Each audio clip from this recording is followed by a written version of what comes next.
പ്രതീക്ഷകളുടെ കണിയും കൈനീട്ടവുമായി മലയാളികൾ വിഷു ആഘോഷിച്ചു. കാർഷിക സമൃദ്ധിയുടെ ഭൂതകാല സ്മരണകൾക്കൊപ്പം വരാനിരിക്കുന്ന നല്ല കാലങ്ങളിലേക്കുള്ള കാത്തിരിപ്പ് കൂടിയാണ് ഓരോ വിഷുക്കാലവും. സംസ്ഥാനത്തിന്റെ വിവിധ ക്ഷേത്രങ്ങളിലും പുലർച്ചെ കണിയൊരുക്കിയതോടെ സജീവമായി. വിഷുദിനത്തിൽ ഏറെ പ്രസിദ്ധമായ ഗുരുവായൂർ ക്ഷേത്രത്തിൽ ഗുരുവായൂരപ്പനെ കണി കാണാൻ വൻ ഭക്തജന തിരക്കായിരുന്നു. പുലർച്ചെ 2:55 മുതൽ 3:55 വരെയായിരുന്നു വിഷുക്കണി ദർശനം നടന്നത്. എറണാകുളം ജില്ലയിലെ വിവിധ ക്ഷേത്രങ്ങളിലും വിഷുദിനത്തിൽ വലിയ ജനത്തിരക്കായിരുന്നു. തൃപ്പൂണിത്തുറ പൂർണ്ണത്രയീശ ക്ഷേത്രത്തിലും വൈറ്റില ശ്രീകൃഷ്ണ ക്ഷേത്രത്തിലും പുലർച്ചെ മുതൽ നൂറുകണക്കിന് ആളുകൾ ദർശനത്തിനെത്തിയിരുന്നു.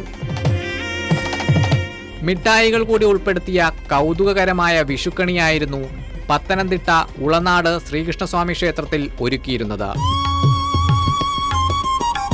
തിരുവനന്തപുരം ജില്ലയുടെ തന്നെ പ്രധാന കേന്ദ്രമായ പത്മനാഭസ്വാമി ക്ഷേത്രത്തിലും നിരവധി ആളുകൾ കണി കാണാനായി എത്തി.